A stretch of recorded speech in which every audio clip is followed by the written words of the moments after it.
You're such an idiot. Can't you handle this more efficiently? It's infuriating just to watch you. The harassment from my sister-in-law, Michelle, escalated day by day, even starting to interfere with my work from home. But I didn't let it break me because there was a job I desperately wanted to complete. My name is Amanda Smith, 29 years old, working as a contract employee for a certain company. I live modestly with my dad, who takes over the household chores to relieve my busy schedule. He races through life without a break, raising me on his own. Gradually, I wanted to ease his burden a bit.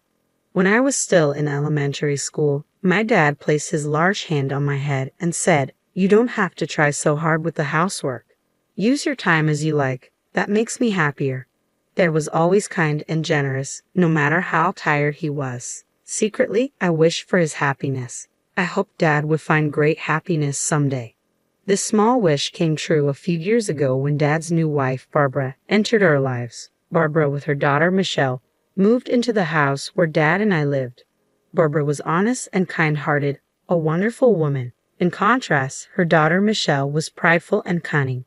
It didn't take long for Michelle, initially quiet and reserved, to show her true colors. One day, as usual, I prepared lunch for Dad and sent him off to work. Barbara was away on a business trip since yesterday, and Michelle, a college student, should have had lectures today. I decided to prepare her lunch before she woke up. Even with 4 in the family, I still managed all the household chores. Working from home gave me some flexibility, and I didn't mind cleaning or cooking. It was a nice break from work, refreshing my mind. Barbara, now my stepmother, often said she felt bad having me do everything, but I assured her I enjoyed it. By the time I set breakfast for Michelle and me on the table, I heard her coming down the stairs, groggy. Michelle entered the living room, and I greeted her, "Good morning. Breakfast is ready. Your lunch is on the table too. Feel free to take it." Michelle paused and said, "I'm not going to college today." "Ha, but your calendar said you had lectures. They were rescheduled later." I updated the calendar. "Didn't you see it?" Sorry, haven't checked yet." In our house, where lifestyles greatly differ, we decided to write down schedules on a shared calendar. I'm still not used to this new habit, and sometimes I forget to check. Michelle sighed heavily and muttered, "You're really clumsy," before returning to her room. I didn't take her words too seriously, assuming she was just cranky from waking up. 2 weeks passed since then. After days of relentless rain, it finally cleared up on a sunny Saturday morning. Feeling refreshed, I was hanging laundry when I sensed Michelle, who had slept in, getting up. But something was off. She rushed from the bathroom to the upstairs, then hurried back down, looking around the living room. "Hey, where's my skirt?" Michelle's demanding tone was suddenly directed at me. "If you mean the one in the laundry basket yesterday, I'm about to hang it." "No, the one I asked you to wash separately 2 days ago. I told you at dinner, remember?" "Oh, that one. It had a small tear, so I decided to mend it before washing separately. I finished mending it last night, and it's in the washer now." "What? Didn't you listen to me? I said I needed it washed early because I'm wearing it today. Are you even listening?" I was at a loss for words. Indeed, she had asked to wash that long skirt separately, but I wasn't informed she needed it today. I recalled our conversation from 2 nights ago. "I want to wear it next Saturday, so please wash it by then." Next Saturday is in next week. Yeah, don't make me repeat myself. Michelle ended the conversation abruptly, playing with her phone. That's when the misunderstanding occurred, and it was Michelle who hadn't listened properly. Though I had no reason to be blamed, I didn't want to argue and said, "Sorry, I misunderstood the date." But Michelle, standing before me, glared with a disdainful look.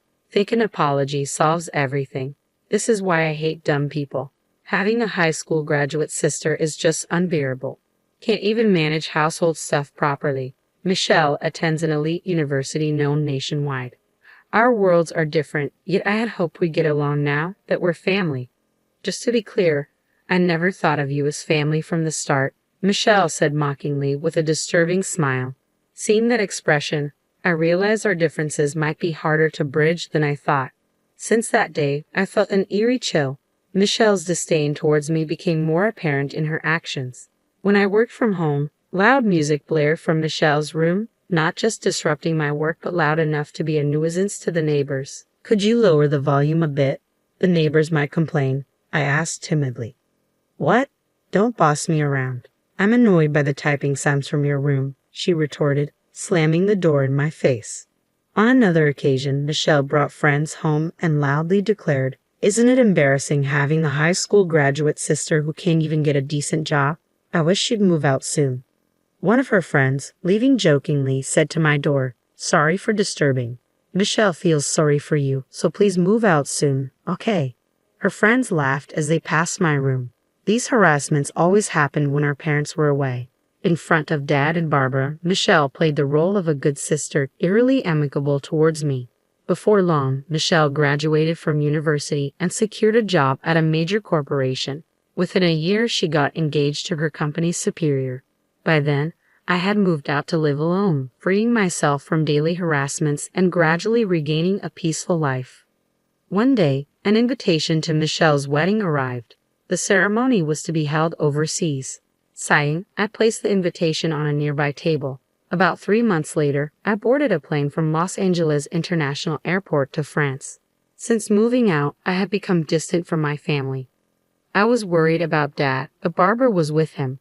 Without me in that house, Michelle wouldn't cause trouble to preserve Dad's happiness. I want to avoid family conflicts, so it was better to keep my distance from Michelle and minimize visits to my family home. To Dad and Barbara, I explained that I moved out to focus on my career. Despite the suddenness, they respected my decision, telling me, "Don't worry about home. Just do what you think is right. Yes, you should pursue what you want. It's a once-in-a-lifetime chance," they said with a smile. It's true that Michelle's actions affected my work, but that wasn't the only reason I left. I felt it was time to confront my own life and take a new step. On the night before Michelle's wedding, in my hotel room, as I checked the dress and belongings for the next day, my phone rang. Michelle's name appeared on the screen, and a bad feeling washed over me. Hesitantly, I answered the phone. It was Michelle's voice after several months. "Hey, long time no see. Where are you right now?" she asked. "I'm in a hotel in Paris," I replied. There was a brief pause in the conversation, then laughter erupted from the other end. "Really went, huh? Are you stupid? How crazy can you be?" she mocked. "What do you mean, the overseas wedding was a lie?" "Fooled you as expected. I'll send the real invitation later, okay? By the way, if you don't show up, I'll ruin something very dear to you," she threatened.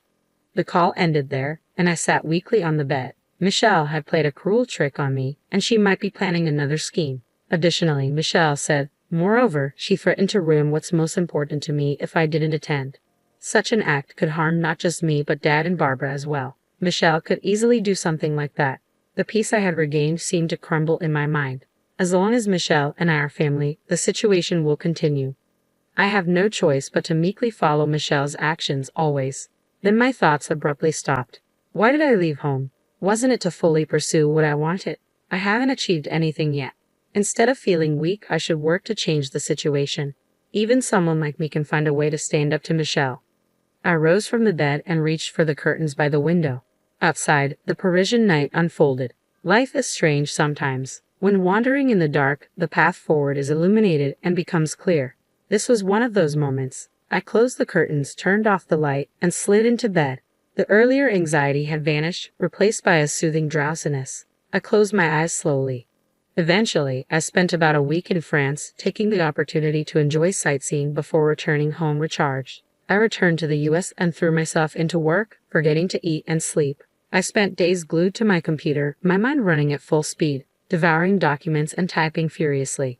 After 2 months of this lifestyle, I visited a specific place. Walking down the main street in front of the station, I entered one of the buildings. Exiting the elevator on the 3rd floor, I knocked on the first door down the hall. A soft female voice invited me in from inside. In my tote bag was a thick file. At home, inside was a large amount of copy paper that I had printed out. I intended to hand these to someone. As I touched the doorknob, a wave of nervousness made my fingers tremble. "It's okay. I've done everything I could. Now it was up to fate." I calmed myself down and quietly stepped into the room on the day of Michelle's wedding. I had called the venue to inform them of my absence. Michelle probably thought I underestimated her.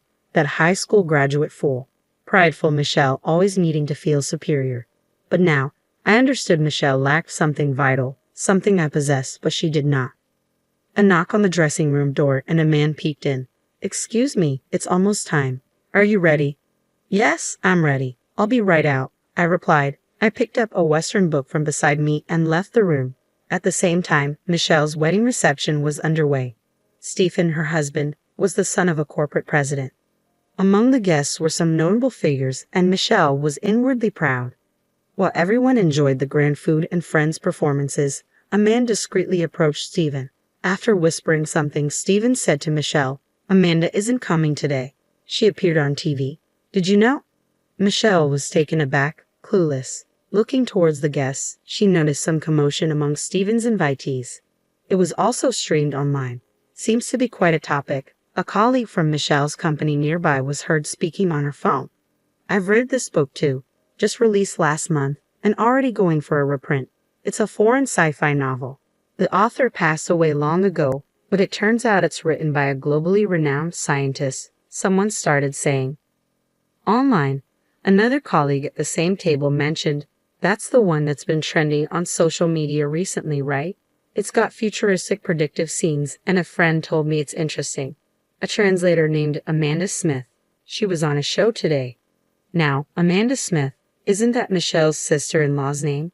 Hearing this, Michelle immediately opened her mobile phone. A search on her timeline brought up my name. The top article read, "Historic Scientist's Posthumous Work Discovered. Interview with translator Amanda Smith on her encounter with the book." The wedding venue was already buzzing with this news. Amid the commotion, the ceremony soon concluded. After changing in the dressing room, Michelle stepped into the hallway to see her parents and Stephen, along with Stephen's parents, in a tense atmosphere. Such an embarrassment, being the subject of harassment. "We were clueless, and now we don't even know how to respond to inquiries from acquaintances," said Daniel, Stephen's father and the head of a major corporation, in a stern tone. "I've dined with Michelle numerous times, but she never once mentioned her sister-in-law Amanda." "Are they on bad terms?" "You know, I value family bonds. I was lenient because Stephen seems smitten, but I hear some women at the company don't think highly of Michelle. Do you think I know nothing?" Finally, Daniel added, "You better make this right. Call Amanda immediately. Arrange for me to meet her directly. If you can't reach Amanda, consider this marriage null and void." Doing away with a marriage was easy for someone like Daniel. If the marriage were called off after such a grand ceremony, it would severely tarnish Michelle's reputation. She'd be too embarrassed to face her colleagues, and her friends would surely ridicule her. Michelle, pale-faced, frantically pulled out her mobile phone. First call, second call, only the hollow ring. Fifth call, the automated voice responded, "The number you're trying to reach is not answering." "Maybe she's blocked you," her father suggested. "No way. Amanda must just be busy," Michelle defended. Skipping a day on the wedding itself is not normal, unless there's an accident or illness, especially for family. "I don't want to invite more trouble into my home. A woman like you, prone to problems, is clearly not suitable for our family," Daniel concluded. "But the ceremony is already over, Stephen. Don't just stand there. Say something." Michelle looked at Stephen with her characteristic pleading eyes. But Stephen turned away, refusing to look at her. At that moment, Michelle realized something. Her parents, standing behind her, were silent, just observing. They could have defended their daughter, but hadn't said a word. "Mom, it's not my fault, right? Tell them it's not my fault," Michelle pleaded. Barbara smiled ruefully and said, "Actually, I got a call from Amanda yesterday. She said she couldn't make it to the wedding for some reasons. It's a long story, but you'll understand soon. It might be inconvenient for both of you, but she asked for forgiveness just this once. It's a big moment in her life." That's what Amanda said. "What do you mean you knew about today? You knew and didn't tell me?" Michelle exclaimed. "Yes, exactly. If I had told you, you would have interfered, right? After all the trouble you've caused. Amanda, you never learn. Really, you're impossible." I felt like I failed as a mother. Michelle listened with a defiant expression. "We thought if you experienced some hardship, you'd understand," I continued. "So Dad and I discussed it, and as bad as we felt for Amanda, we decided to turn a blind eye. It seems this is a family matter. We, as outsiders, should leave." But someone interjected. "Wait, please. We're not done here. I'll bring Amanda. I promise. Please reconsider." "Daniel, I don't want to be addressed by my name by you. Do you want to anger me further?" I warned. Even Michelle fell silent under Daniel's stern gaze. This time, she had picked the wrong battle. She watched, dismayed. as Stephen and his parents walked away, tasting her biggest defeat. Finally realizing her emptiness after successfully appearing on the TV show, I was dining with an acquaintance at a French dinner at a luxurious hotel. Across from me sat Camilla, a dignified, calm elderly lady. I chose this place to celebrate. I wonder if a more casual setting would have been better, I admitted nervously. No, I'm really grateful. It's my first time dining somewhere like this, so I'm a bit nervous, Pamela replied. I like your honesty. Just be yourself. I don't like formalities either. Enjoy the meal to the fullest. Pamela's titles included French literature researcher, translator, and translation school lecturer. She was also my mentor. I once found an old Western book among Mom's belongings. Dad said its origin was unknown. It appeared to be a novel written in French, with notes throughout indicating Mom had read it repeatedly. I remembered how Mom hummed foreign songs while cooking or doing laundry. It happened before I could remember clearly. Could those lyrics have been in French? I started reading the book bit by bit, translating with a dictionary, and got absorbed in its world. I became enchanted with the French language. I devoured French books and translated my favorites. I was so engrossed that I lost track of time. After becoming a working adult, I started attending translation school during nights and weekends. One of my teachers, impressed by my language skills, introduced me to translation work. I was delighted to take it on, especially since it could be done from home. Around the same time, Dad decided to remarry. Even with the increased family size, my work wasn't affected, except for the issues with Michelle.